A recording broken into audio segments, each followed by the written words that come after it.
எல்லாருக்கும் வணக்கம். இன்னைக்கு நம்ம பார்க்க போற படத்தோட பேர் தி லாங் வாக். இந்த படத்தோட ஆரம்பத்தில் அமெரிக்கா இப்போ இருக்கிற மாதிரி இல்லாமல் ஒரு சர்வாதிகாரி நாடாக இருக்கு. அதாவது மிலிட்ரி கிட்ட தான் எல்லா பவர் இருக்குன்னு காட்டுறாங்க. அப்புறம் அங்கே வாழ்கிற மக்களுக்குலாம் எந்த விதமான ஃபண்டமெண்டல் ரைட்ஸும் கிடையாது. கிட்டத்தட்ட ஒரு அடிமை மாதிரி தான்.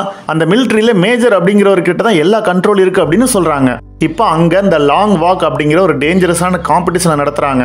அதாவது அதில் ஜெயிக்கிறவங்களுக்கு பணம், பேரு, புகழ்லாம் கிடைக்கும். அதுவும் இல்லாமல் அவங்க ஏதாவது ஒரு விஷ் கேட்கலாம். அது எதுவாக இருந்தாலும் நிறைவேற்றிடுவாங்க. தங்களோட வறுமையை ஒழிக்கிறதுக்கு இது ஒரு வாய்ப்பு அப்படின்னு மக்கள் எல்லாரும் நினைச்சு அதில் நிறைய பேர் கலந்துக்கு வர லாட்ரி மூலமா அதுல இருந்து 50 பேரை தேர்ந்தெடுக்கிறாங்க. இதுல ரே அப்படிங்கிறவன் அம்மா மூலமா அந்த போட்டியில கலந்துக்கு வரான். அம்மா கண்கள் கலங்க அவன் அந்த காம்படிஷனுக்கு அனுப்பி வைக்கிறாங்க. அதுக்கு காரணம் அதோட ரூல்ஸ் தான். அது என்ன அப்படிங்கறத நான் பின்னாடி சொல்றேன். இப்ப அந்த போட்டிக்குள்ள போன ரே அப்படிங்கிறவன் பீட்டர் அப்படிங்கிற ஒருத்தரை மீட் பண்றான். அப்புறம் ஒரு சின்ன பையனை மீட் பண்றான். இப்படி விதவிதமான ஆட்கள் எல்லாம் அவன் மீட் பண்றான் அப்படின்னு காட்டுறாங்க.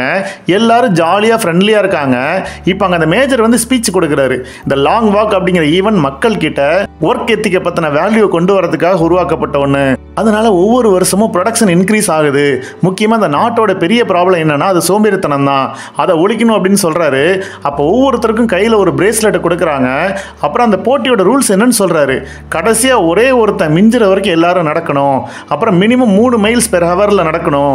ஒருவேளை அவங்க ஸ்பீடு குறைஞ்சிச்சுன்னா அது அவங்க கையில இருக்கிற பிரேஸ்லெட் காட்டி கொடுத்துரும். உடனே அவங்களுக்கு 3 வார்னிங் கொடுப்பாங்க. முதல் வார்னிங்ல 10 செகண்ட், அப்புறம் 2வது வார்னிங், 3வது வார்னிங்ல அவங்கள சுட்டு கொன்னுடுவாங்கன்னு சொல்றாரு. அதாவது அந்த 50 பேர்ல கடைசியா நடக்கிறான் பாத்தீங்களா, அவன் தான் வின்னர். மீதி 49 பேர் கண்டிப்பா செத்துருவாங்க. இப்ப இங்க உயிரோடு இருக்க போறது யார் அப்படிங்கிறது தான் போட்டியே. இப்ப அந்த டேஞ்சரஸான காம்படிஷன் ஆரம்பிக்குது. எல்லாரும் நடக்க ஆரம்பிக்க ஒரு மிலிட்டரி ட்ரக் அவங்கள ஃபாலோ பண்ண ஆரம்பிக்குது. முதல்ல சீரியஸா நடக்க ஆரம்பிச்சவங்க 5 மைலுக்கு அப்புறம் ஜாலியா பேசிக்கிட்டே நடக்கிறாங்க. 7 மைல் தாண்டுறாங்க. அதுக்கப்புறம் பாத்தீங்கன்னா அவங்களுக்கு வரப்போது இல்ல அந்த பிரைஸை பத்தி பேசுறாங்க. அதாவது ஒவ்வொருத்தருக்கும் கடைசியில கிடைக்க போற பிரைஸை வச்சு என்ன செய்யணும் அப்படிங்கிற ஒரு கனவு இருக்கு. அதுல ஆர்த்தர் அப்படிங்கிறவன் நான் பணத்துக்காக தான் இங்க வந்திருக்கேன்னு சொல்றான். ஆனா ரே அவங்கிட்ட பணத்தை தாண்டி இங்க நிறைய விஷயங்கள் இருக்கு. இந்த கவர்மெண்ட் நம்ம வாலண்டியரா இந்த போட்டியில கலந்துக்கிறோம்னு நம்மளை நம்ப வைக்கிறாங்க. ஆனா உண்மையா பார்த்தா நம்ம இதுல கலந்துக்கிறதுக்கு அவங்க தான் காரணம். நம்மளை ரொம்ப ஏழ்மையானவங்களா மாத்தி ஒரு டெஸ்பிரேஷனை கொண்டு வந்து இதை பண்ண வச்சிருக்காங்கன்னு சொல்றான். அதுல பீட்டர் அப்படிங்கிற ஒருத்தன் கரெக்ட் தான், நம்ம இதுல கிடைக்கிற காசை வச்சு மக்களுக்கு ஹெல்ப் பண்ணணும்னு சொல்றான். இதுல ரிச்சர்ட்னு ஒருத்தன் எல்லாரோட பேரு நம்பர்லாம் வாங்குறான். ஏன்னா அவன் ஜெயிச்சதுக்கு அப்புறம் இந்த லாங் வாக்கை பத்தி ஒரு புக் எழுத போறேன்னு சொல்றான். இப்படி ஒவ்வொருத்தரும் ஒவ்வொரு ஆசையை சொல்றாங்க. இப்ப மேல அவங்க நடந்து போறப்ப அதுல கர்லி அப்படின்னு ஒரு சின்ன பையன் வந்திருப்பான். அவனுக்கு தசை பிடிச்சிக்க ஆரம்பிக்குது. அவன் ஸ்லோ ஆனாலும் சோல்ஜர்ஸ் அவனை வார்ன் பண்றாங்க. உடனே ரேவும் பீட்டரும் அவனுக்கு ஹெல்ப் பண்றாங்க. ஆனா முடியல. 3வது வார்னிங் கொடுத்து அவனை சுட்டு கொன்னுடுறாங்க. அதை பார்த்து ரே ஷாக் ஆகி ஸ்லோவா நடக்க ஆரம்பிக்க பீட்டர் அவங்கிட்ட வந்து ஸ்லோவா நடக்காத உன்னையும் சுட்டுருவாங்கன்னு உசுப்பேத்தி வேகப்படுத்துறான். இப்ப அப்படி இப்படி 17 மைல் தாண்டி வந்துடுறாங்க. இதுல கொஞ்சம் கொஞ்சமா நடக்க முடியாம மாட்டுறாங்கல்ல, அவங்க எல்லாத்தையும் கொன்னுடுறாங்க. அப்ப கிரேங்கிற ஒருத்தன் நிறைய பேர் சாகிறத பார்த்து நம்ம சந்தோஷப்படணும், ஏன்னா நமக்கான காம்படிஷன் குறைஞ்சிக்கிட்டே வருதுன்னு சொல்றான். அதுவும் இல்லாம ஒவ்வொருத்தர் கூடயும் சண்டை போட ஆரம்பிக்கிறான். இப்ப இதெல்லாம் பார்த்த எல்லாரும் அவன் மேல செம்ம கடுப்பா வராங்க. 35வது மைல் வரும்போது இருட்ட ஆரம்பிச்சிருது. ஆனா அவங்க விடாம நடக்கணும். இப்ப 59வது மைல் கிட்ட போகும்போது அங்க பாத்தீங்கன்னா 50 பேர்ல 18 பேர் தான் இருக்காங்க. அப்படியே கட் பண்ணி 100வது மைல் வரும்போது ஒரு பையன் நடக்க முடியல அப்படின்னு மிலிட்டரி டேங்க் மேல ஏற ட்ரை பண்றான்.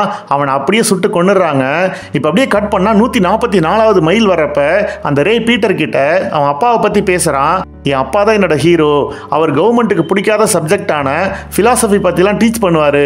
ஆனா அது அந்த மேஜர் தேச துரோகம்னு சொல்லி அவர் மன்னிப்பு கேட்க சொன்னான். ஆனா என் அப்பா ஒத்துக்கல. உடனே அவர் சுட்டு கொன்னுட்டாங்கன்னு சொல்றான். அப்புறம் அவன் பீட்டர் கிட்ட நான் அந்த போட்டிக்கு எதுக்கு வந்தேன்னு தெரியுமா அப்படின்னு ஒரு சீக்கிரட்டை சொல்றான். அதாவது நான் இந்த போட்டியில ஜெயிச்சா எனக்கு வர அந்த விஷயம் வச்சு ஒரு கன்னை வாங்கி இந்த மேஜரை சுடுவேன்னு சொல்றான். இது அந்த பீட்டர் கொஞ்சம் கூட எதிர்பார்க்கல. இதுக்கப்புறம் நடக்கிறப்ப சிலருக்கு பைத்தியம் பிடிச்ச மாதிரி ஆக அவங்க எல்லாத்தையும் மிலிட்டரி சுட்டுறாங்க. இப்ப அப்படியே கட் பண்ணோம்னா பீட்டர் தன்னோட கதையை ரே கிட்ட சொல்றான். சின்ன வயசுல நடந்த வாரில் என் அப்பா அம்மா இறந்துட்டாங்க. நான் அனாதையா வளர்ந்தேன். அப்ப ரொம்ப கஷ்டப்பட்டுட்டேன்.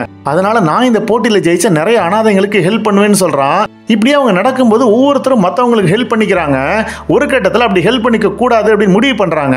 இப்ப 326வது மைல் வர்றப்ப அங்க பார்த்தா 3 பேர் தான் இருக்காங்க. அதுல ஒருத்தனும் நடக்க முடியாம இருக்கு. அவனை சுட்டு கொன்னுடுறாங்க. இப்ப பாத்தீங்கன்னா கடைசியில ரேவும் பீட்டரும் மட்டும்தான் இருக்காங்க. இவங்க 2 பேத்துல யாராவது ஒருத்தர் தான் வின்னர் ஆக முடியும். 331வது மைல் வர்றப்ப ஒரு பெரிய கூட்டம் அவங்களை சேர பண்ண ஆரம்பிக்கிறாங்க. ஏன்னா இந்த போட்டியில கடைசி ரவுண்ட்ல மட்டும்தான் கூட்டத்தை அலோவ் பண்ணுவாங்க. அப்ப பீட்டர் ரே கிட்ட நான் ஒரு அனாதை, நான் உனக்காக விட்டு கொடுத்துட்றேன், ஏன்னா உனக்காக உன் அம்மா காத்துட்டு இருப்பாங்க, நீ உன் அம்மா கூட போய் சேர்ந்துருவல்ல அப்படின்னு சொல்றான். ஆனா ரே அதுக்கு ஒத்துக்கல. நீ முன்னாடி பார்த்து நட அப்படின்னு சொல்றான். ஆனா பீட்டர் முன்னாடி போகும்போது அவன் கவனிக்காதப்ப ரே பின்னாடி நடக்காம அப்படியே நின்னுறான். அவனை சோல்ஜர்ஸ் வந்து சுட்டுறாங்க.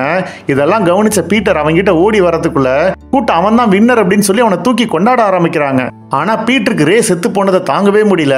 இப்ப கடைசியில மேஜர் அவன்கிட்ட உன்னோட விஷ் என்ன அப்படின்னு கேட்க, அதுக்கு அவன் எனக்கு சோல்ஜரோட ஒரு கன்னு வேணும், அதை நான் இந்த போட்டியில ஜெயிச்சிட்டேன் அப்படிங்கிறதுக்கு அடையாளமா பின்னாடி என் குழந்தைங்கிட்ட கொடுப்பேன் அப்படின்னு சொல்றான்.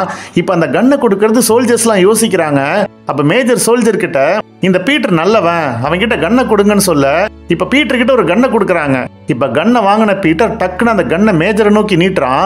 அதை பார்த்து ஷாக்கான மேஜர் அவன்கிட்ட உனக்கு கிடைக்க போற புகழ் காசெல்லாம் பாரு அப்படின்னு கன்வின்ஸ் பண்ண ட்ரை பண்றாரு. ஆனா அவன் அவரை பார்த்து திஸ் இஸ் ஃபார் அப்படின்னு சொல்லி சுட்டுட்டு அந்த கன்னை கீழே போட்டுட்டு போயிட்டே இருக்கான். அப்படிங்கிற மாதிரி இந்த படத்தை முடிக்கிறாங்க. இந்த படம் ஒரு வித்தியாசமான படம். அதாவது ஒரு போட்டியில யாராவது ஒரே ஒருத்த மட்டும் தான் வின் பண்ண முடியும். அவனுக்கு வாழ்நாள் அவன் சம்பாதிக்க முடியாத புகழ் பணம்லாம் கிடைக்குது அப்படிங்கறதான் கான்செப்ட்.